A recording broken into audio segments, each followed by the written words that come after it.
leer aquí un versículo nada más, en el capítulo 6 de esta carta. Con la ayuda del Señor vamos a leer el versículo 7. Gálatas, capítulo 6, versículo 7. La palabra del Señor dice de esta manera: no os engañéis, Dios no puede ser burlado, pues todo lo que el hombre sembrare, eso también segará. Que el Señor, hermanos, se digne en bendecir nuestras almas a través de su palabra.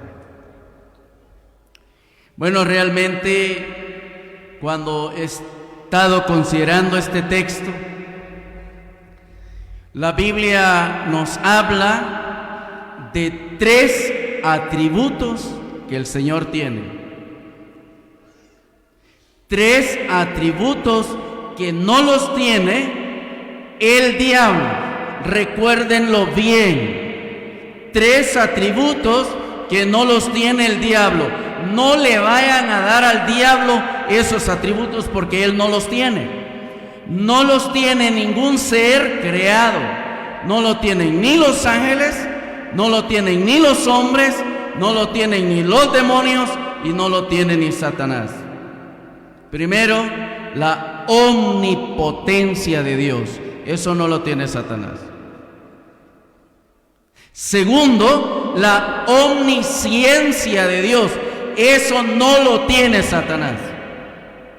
Tercero, la omnipresencia del Señor. Y aquí la Biblia en este texto nos está revelando la omnisciencia, el gran conocimiento del Señor. No os engañéis. La versión antigua dice: no erréis. Dios no puede ser burlado. Hermanos, si hay alguien que conoce la vida de todos nosotros, es el Señor. Conoce todo aquello que hacemos a la luz de los ojos de los hombres y conoce todo aquello que hacemos en oculto. Él lo conoce. Todos nosotros, hermanos, estamos siendo, por decir así, estamos cercados de muchos pecados, de muchos males. Hay un pecado que se comete y este pecado nunca se procura hacer a la luz de los ojos de los hombres, pero que Dios sí lo conoce. Y voy a abordar ese pecado. Y en ese va a ser el pensamiento en esta tarde. El pecado sexual que la Biblia revela. Que el creyente en sí no lo debe de abordar. Hermanos, el pecado sexual nunca nos va a llevar al éxito, nos va a llevar al fracaso. Es verdad que a la luz de la Biblia este pecado se muestra primero dulce. ¿Han leído ese texto? Me imagino. Dulces son los besos de la mujer ajena, pero su fin es amargo como el ajeno. No erréis. Dios no puede ser burlado. No se nos vaya a olvidar este texto. Por favor, vamos a avanzar. Y vamos a ir pensando que cualquier ser humano que aborde esta clase de pecado moral jamás quedará sin pagar consecuencias. Quiero animarles a abrir sus Biblias en el libro de Proverbios. Proverbios, capítulo 6. Con la ayuda del Señor quiero ver con ustedes el versículo 27, por favor. Capítulo 6 del libro de Proverbios, versículo 27. ¿Tomará el hombre fuego en su seno sin que sus vestidos ardan? ¿Andará el hombre sobre brasas sin que sus pies se quemen? 29. Así es el que se llega a la mujer de su prójimo, no quedará impune el que la tocare, o ninguno que la tocare. Dejemos aquí el texto y pensemos en él. ¿Tomará el hombre fuego en sus senos sin que sus vestidos ardan? Hermana o hermano, ¿nos atreveríamos nosotros a meter fuego aquí en nuestro pecho sin que arda nuestra ropa? ¿Cuál sería la respuesta? Arde, ¿verdad, hermanos? ¿Andaríamos sobre brasas sin que se quemen nuestros pies? ¿Cuál sería la respuesta? No, nos quemamos. Definitivamente nos quemamos. Hermanos, este pecado, la Biblia prohíbe, Dios prohíbe ese pecado sexual. Dios no quiere que vayamos a él. ¿Por qué? Porque va a ser la causa de destrucción de la vida moral del creyente o de cualquier persona. ¿Tomará el hombre fuego en su seno sin que sus vestidos ardan? No, arden en realidad. ¿Andará el hombre sobre brasas sin que sus pies se quemen? No, se queman. Así es. Se van a pagar las consecuencias. Así es el que se llega a la mujer de su prójimo, no y quedará impune. La palabra impune lleva la idea sin culpa o sin castigo. No quedará impune el que la tocare. No podemos, no debemos más que todo jugar con fuego. No debemos, lo vamos a quemar. Hay quienes empiezan despacio. Ese pecado es un pecado condescendiente, va lentamente, despacio. Algunos dicen: no voy a ir al pecado, simplemente voy a estar platicando con la hermana o con esta mujer, y procuran estar a solas con esta persona. Hermanos, deberíamos de evitar todo aquello que nos pueda llevar a cometer un pecado de esta magnitud moral. No deberíamos de hacerlo. Nunca debemos de procurar estar a solas con una mujer, al menos que esta mujer sea su esposa. Nunca. Deberíamos de evitarlo. Miren, hermanos, este pecado es la evidencia. Cuando se cae en ese pecado, es la evidencia de el tiempo que nos hemos separado de Dios y de su palabra. Cuando se comete esa clase de pecado, es la evidencia del tiempo que nos hemos separado de Dios y de su palabra. Nunca podemos tener una buena comunión con Dios y caer en ese pecado. Eso no se puede dar.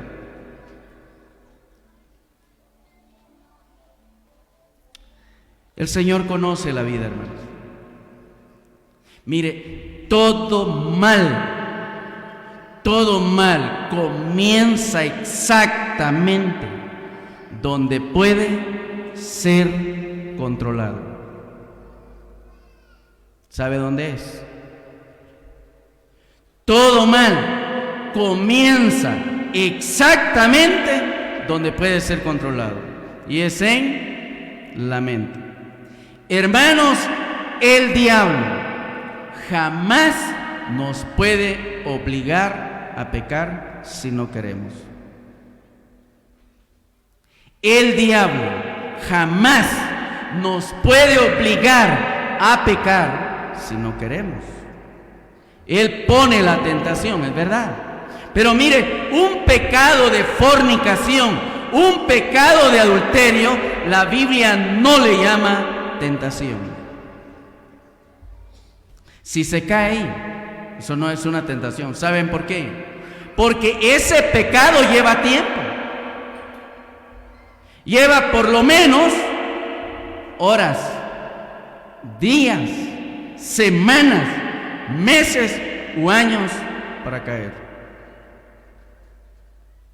No se le puede llamar una tentación porque es un pecado pensado, planificado y madurado. Y muchas veces se elige el lugar, la hora y sobre todo la persona con quien se va a cometer el pecado. Por eso mismo no se le puede llamar tentación, porque es un pecado pensado. Que el Señor nos ayude y nosotros, como dijo Pedro, poniendo toda diligencia, todo cuidado, todo esmero a nuestra vida moral. Hermanos, podemos perder una fortuna que de eso podemos recuperarnos. Podemos perder dinero. Podemos perder la salud, que si el Señor quiere nos vamos a recuperar. Pero perder, hermanos, esa dignidad,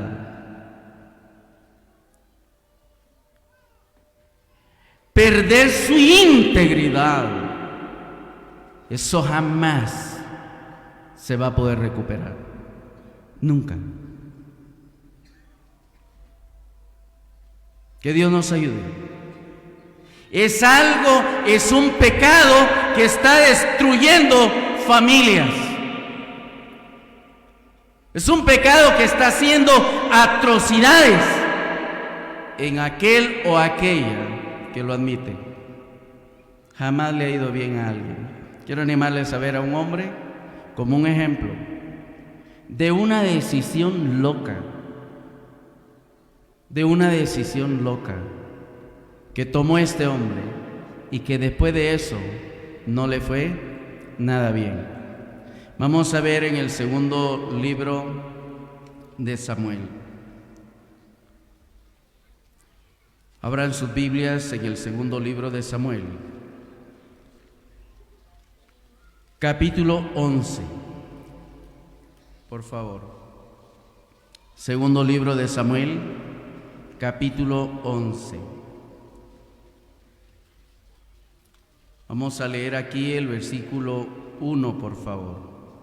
Dice: aconteció al día siguiente, en el tiempo que salen los reyes a la guerra, que David envió a Joab y con él a sus siervos y a todo Israel, y destruyeron a los amonitas y sitiaron a Rabá, pero David se quedó en Jerusalén. Versículo 2. Y sucedió un día, al caer la tarde, que se levantó David de su lecho y se paseaba sobre el terrado de la casa real, y vio desde el terrado a una mujer que se estaba bañando, la cual era muy hermosa. Envió David a preguntar por aquella mujer, y le dijeron: aquella es Betsabé, hija de Eliam, mujer de Urías Eteo. Y envió David mensajeros y la tomó y vino a él, y él durmió con ella. Luego ella se purificó de su inmundicia y se volvió a su casa. Y concibió la mujer y envió a hacerlo saber a David diciendo: estoy encinta. Dejémoslo aquí. Aquí está un hombre ungido de Dios, ¿sí? Ungido de Dios, ¿verdad? ¿Quién lo ungió? Samuel. Este es el elegido del Señor. Él va a reinar sobre Israel. Pero la palabra del Señor dice que un día en que llegó el tiempo en que los reyes tenían que salir a la guerra, David no fue. Uno de los peligros que hay para caer en un pecado de esta manera, hermanos, es la ociosidad. ¿Sabe usted qué es ociosidad? Es ser perezoso. Es tener una vida desganada. Es no cumplir con la responsabilidad, con su deber. Hermanos, no involucrarse en la obra de Dios es tener una mente vacía, y una mente vacía es taller de Satanás. La Biblia dice que David no fue, envió a su general Joab. Pero un día, al caer la tarde, había estado durmiendo, descansando en su cama. Este hombre se cansó de tanto descansar y se levantó a pasear sobre el terrado del palacio real. Y la Biblia dice que desde allí vio a una mujer que se estaba bañando. Hermanos, el problema no fue mirar. El problema no fue mirar. ¿Ha visto ustedes mujeres semidesnudas? Mire, la primera mirada es una tentación. La segunda mirada es una codicia. La tercera mirada es un fracaso. ¿Todos podemos parar a la primera mirada? ¿Podía David detenerse? Sí. Todos podemos detenernos si queremos detenernos. Pero la Biblia dice que David vio a la mujer. No se quedó solamente con verla, la deseó para él. ¿Saben qué dijo el Señor acerca de esa acción? Oísteis que fue dicho: no cometerás adulterio. Mas yo os digo que cualquiera que mire a una mujer para codiciarla y tenerla con él, ya es adúltero. Hermanos, todo comienza en mirar, es verdad, pero todos podemos parar a la primera mirada. Dice que en Brasil las mujeres llegan a oír el evangelio en ropa interior, simplemente. ¿Qué haríamos los predicadores ahí? Se necesitan quilates espirituales para poder predicarle a gente de esa manera, un nivel espiritual que verdaderamente, hermanos, pueda ayudarnos para poder tener una mente sana. Todo comienza ahí, en la mirada. David no fue a la guerra. Codició a aquella mujer. Destruyó aquel matrimonio. Ustedes pueden ver ese matrimonio, cómo era. Oh, esta mujer dormía en el brazo, ¿qué? ¿Izquierdo o derecho? En el brazo derecho de Urías. Comían en el mismo plato. ¿Come usted con su mujer en el mismo plato? Ahí está tu comida. Ya está me quitando la mía. Ellos no. Ellos comían así. Pero un día esta mujer dice, era muy hermosa. Pero no estaba ahí Urías. La había dejado allí. porque él creía que ahí estaba protegida su oveja, ¿verdad? Ahí estaba segura su mujer, pero no, había un león hambriento ahí que devoró su oveja. Porque le visitó un amigo, le preparó el guisado y se la dio. Le visitó el deseo, el pecado a este hombre y se comió a aquella oveja. La Biblia dice que cuando David hizo venir a aquella mujer, yo estoy seguro también que la mujer tuvo el deseo de pecar. Ese pecado no se comete solo. Fornicación y adulterio no se comete solo. Se necesita de dos, ¿verdad?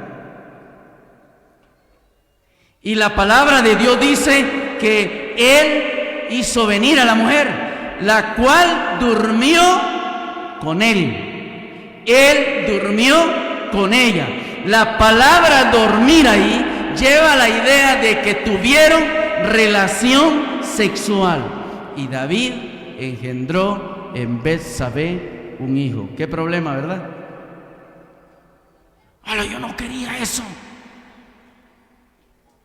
Yo quería así, pero no quería que quedaras embarazada. ¿Y ahora qué hago?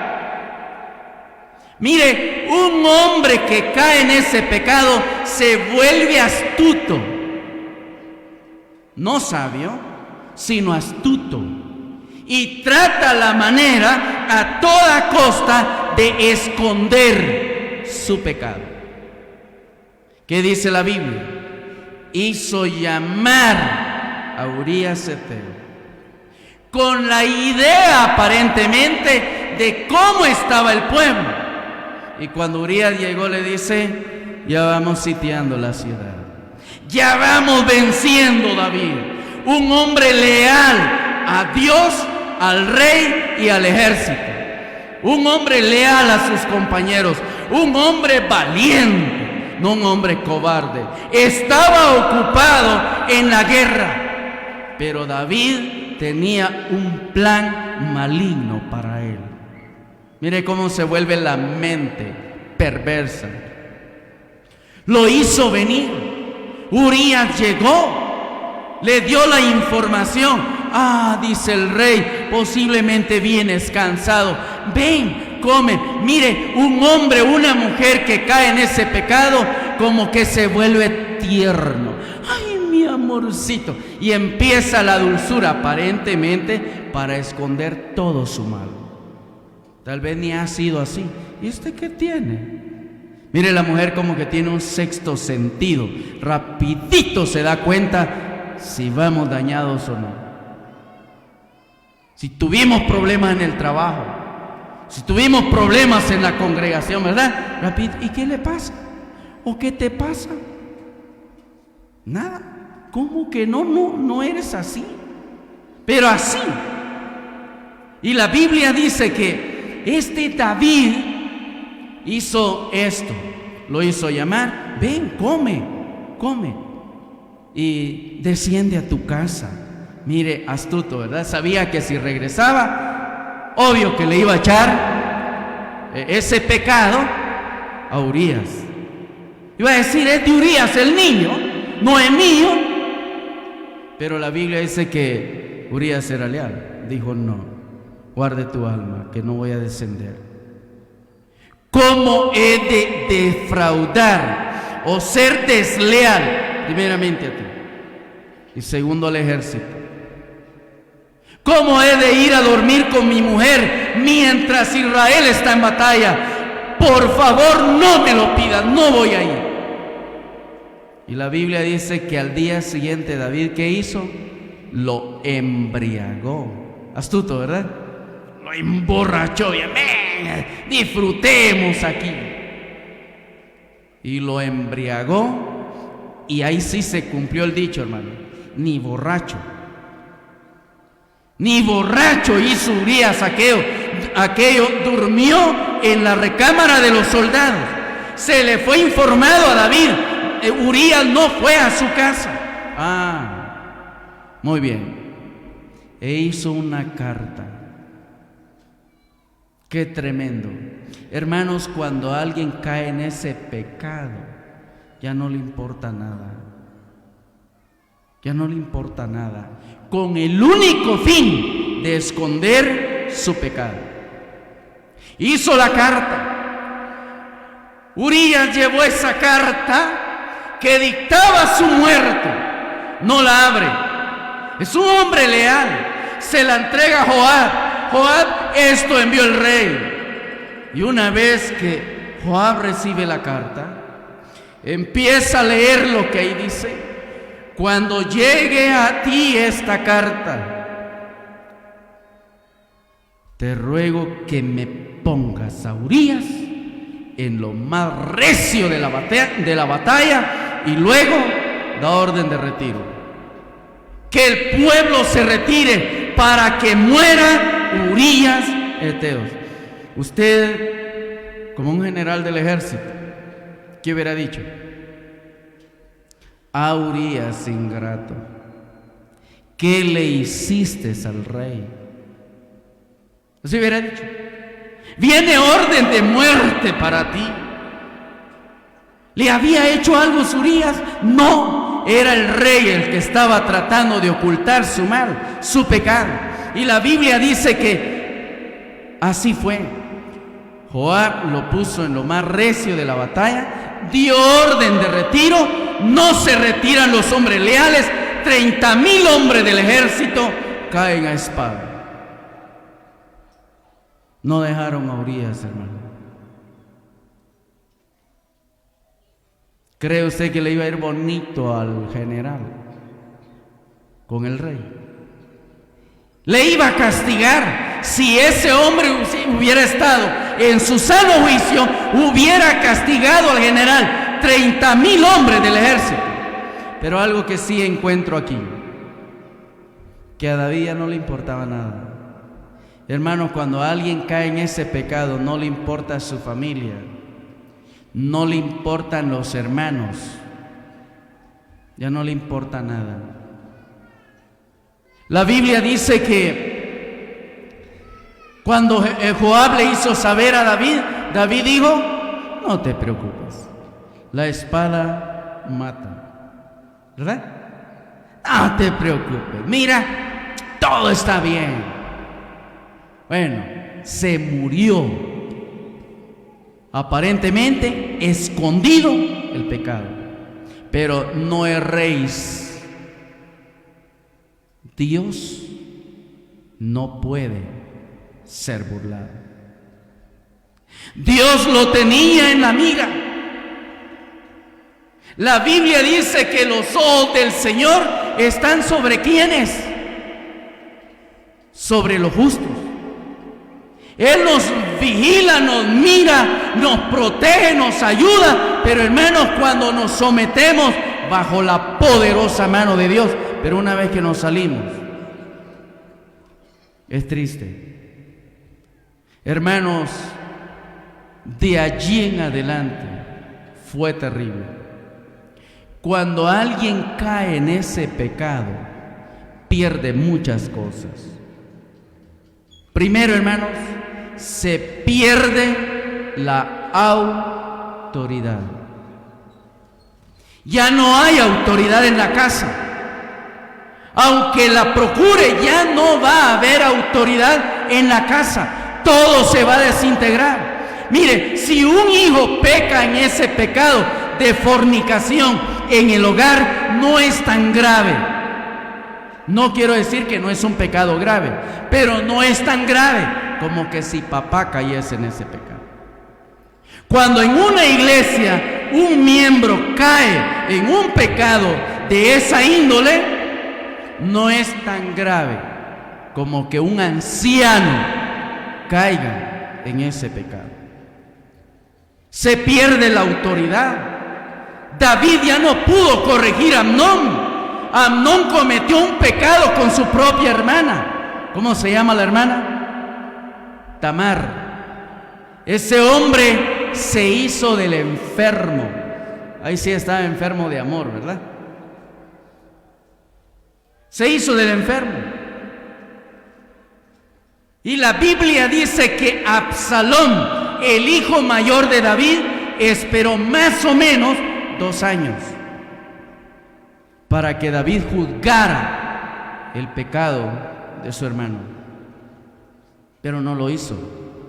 ¿Qué hizo Absalón? Invitarlo a un banquete, invitarlo a una comida. Seguía la hipocresía.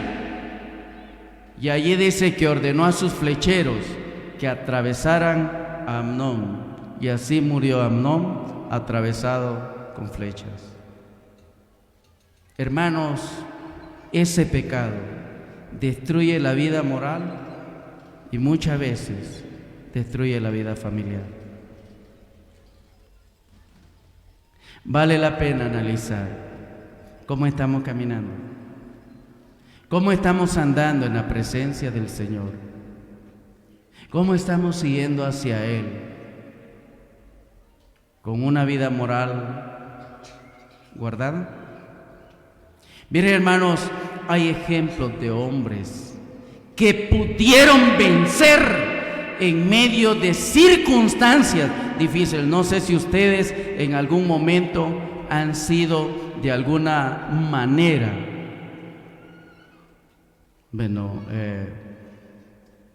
tentados por alguien, hombres o mujeres. Dice que por naturaleza la mujer está bajo la opresión sexual del hombre. Y cualquiera allí dice, ay, aquí y allá, y miran, peor si no se visten normal, ¿verdad? Peor si la falda está a media pierna. ¿Qué cree que sería pecado moral?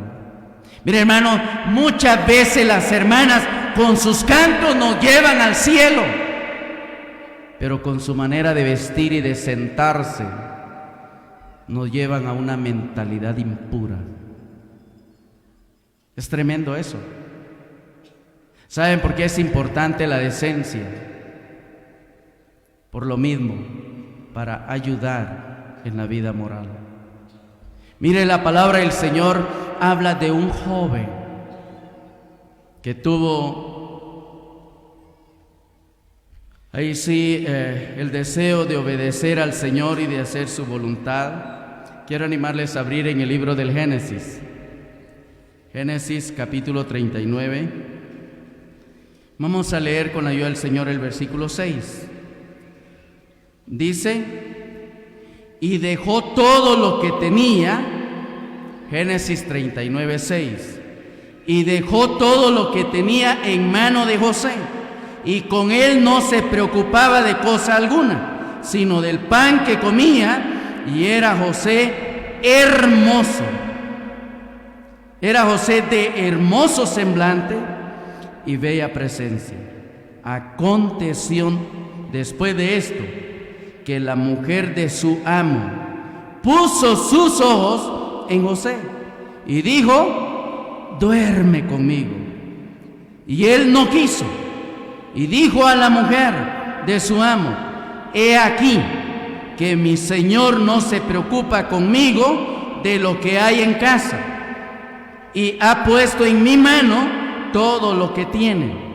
No hay otro mayor que yo en esta casa, y ninguna cosa me ha reservado sino a ti, por cuanto tú eres su mujer. La Biblia dice que esta mujer de un general egipcio,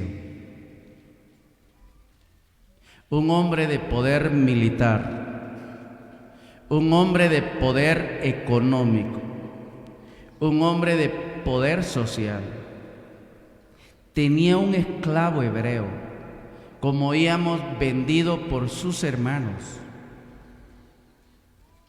pero que Dios lo bendijo y la casa de Potifar fue prosperada.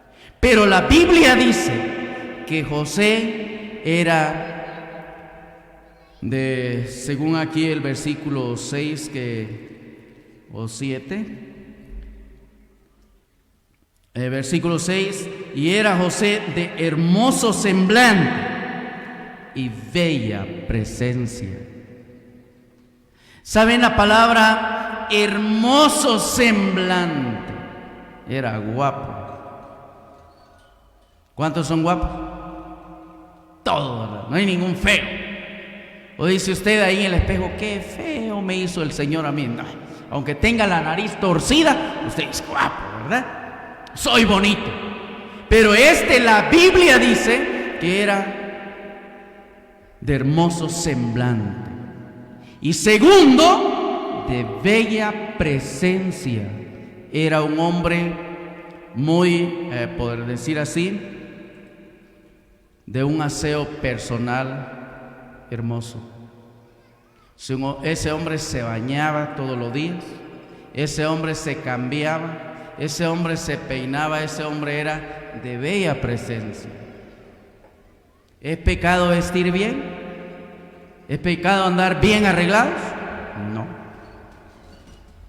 No, pero no se hace con la finalidad. Él no hacía eso. Es que tenía un lugar en esa casa y su trabajo le demandaba. Entró él para ver cómo estaba todo en la casa. Un hermano dijo, entró a trapear el cuarto. No, él era el jefe ahí. Pero él entró a ver cómo estaba todo. Y la Biblia dice que esta mujer había despachado a sus siervos. ¿A dónde los mandó? No dice la Biblia si los mandó a comprar jumbos. Váyanse a tomar un jumbo todos. Mientras ella hacía su plan. Y la Biblia dice que ella le dijo a José, duerme conmigo. ¿Ustedes creen que era una mujer así, sencilla? Calidad de mujer. Físicamente hablando, posiblemente atractiva, la esposa del general, pero con un corazón malvado. Qué terrible cuando se pone los ojos en lo físico, ¿verdad, hermanos? Ay, yo quiero una gran mujer, pero con un corazón malvado. La Biblia dice que el que tiene una mujer de esa talla es como dormir con una serpiente. ¿Sí, hermanos? La Biblia dice que ella le dijo, duerme conmigo. Pero la Biblia dice, él no quiso. Para pecar se necesita voluntad, deseo de hacerlo. Pero dice la Biblia, él no quiso. Y así cada día la mujer le decía, duerme conmigo. Hasta el día, ahí lo encuentro, nada más, por segunda vez que le quitan su ropa. La primera, cuando lo venden sus hermanos, ¿verdad? Que envidia por su túnica. Lo distinguía entre sus hermanos. Y le quitaron su túnica, la rasgaron, le echaron sangre y le llevaron al papá. Y era una fiera, lo devoró. Solo encontramos su ropa. Pero ahí está la segunda vez. La mujer lo asió. Lo asió quiere decir, lo agarró de su ropa. Y la Biblia dice que José dejó sus ropas en manos de la mujer. Y la Biblia dice, y huyó, y salió y huyó. Y salió y huyó. Fíjese que hay algo muy hermoso allí. Cuando la Biblia dice que José dejó sus ropas en manos de la mujer y él huyó de ahí. Hermanos, la Biblia nos dice a todos, mayormente a jóvenes, aunque este pecado no tiene edad. Me dijo un hermano, me dio vergüenza disciplinar a un hermano de 80 años que cayó en ese pecado.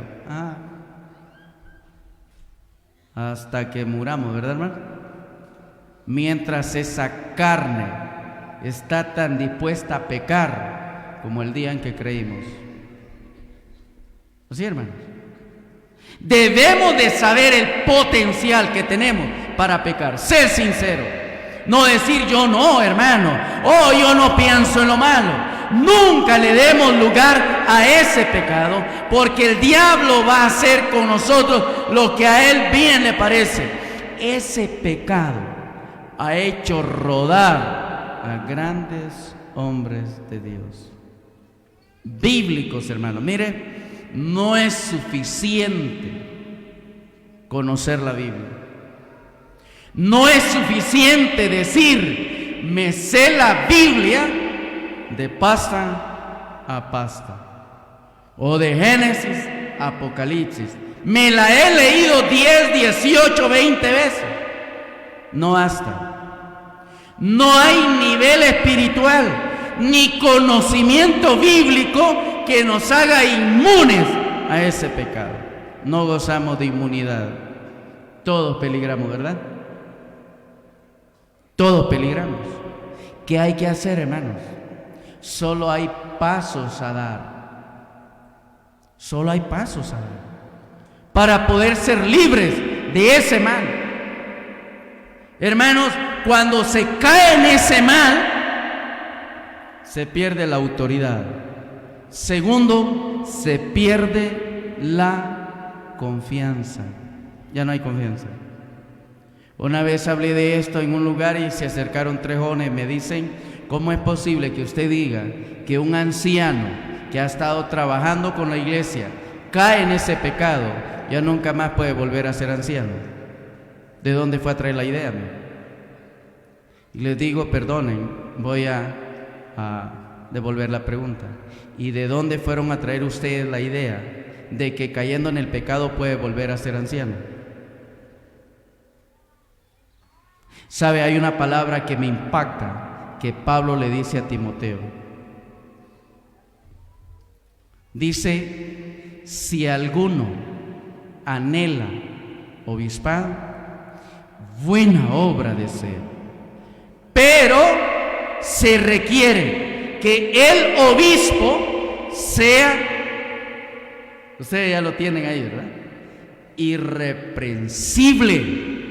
Y en el griego esa palabra nada más tiene que ver con alguien que no tenga nada por lo cual llamarlo a la plataforma del juicio. Yo recuerdo a un hermano que quiso juzgar a otro y que él había cometido ese pecado en su vida de cristiano. Y cuando este hermano fue llamado, yo estaba presente ahí y uno de los hermanos dice, mira, este pecado ya no te permite predicar. ¿Y cómo usted lo está haciendo si usted también cayó ahí? Terrible, ¿verdad? Hermano, sé irreprensible, marido de una sola mujer. Tiene que ver el estado moral. Que el Señor nos haya iluminado a través de su palabra. Juntos, por favor, luchemos para tener cuidado. Hay quienes son celosos de la doctrina, ¿verdad? Celosos de los demás, pero no nos cuidamos a sí mismos. Y la palabra dice, ten cuidado de ti mismo. Primero nosotros, por favor. Les amo en el Señor y anhelo que cada uno de nosotros, si no hemos caído en ese mal, por favor, hermanos, sigamos firmes en esa postura. Si alguno ha caído y no ha confesado ese pecado, por favor, no piense que a Dios lo va a burlar. La única puerta que existe para la solución, el perdón de ese pecado, es la puerta de la confesión. Si no confiesa su pecado, usted jamás prosperará. Pero el que lo confiesa y se aparta, alcanzará misericordia. Que el Señor le bendiga. 368.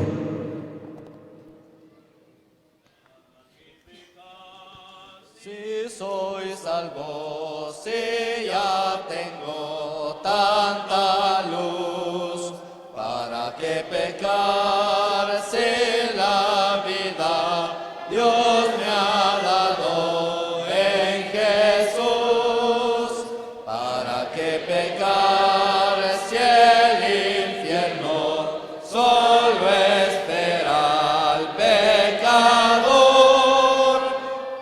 ¿Para qué pecar? ¿Para qué pecar? ¿Para qué pecar contra Dios? ¿Para qué pecar? ¿Para qué pecar? ¿Para qué pecar contra Dios?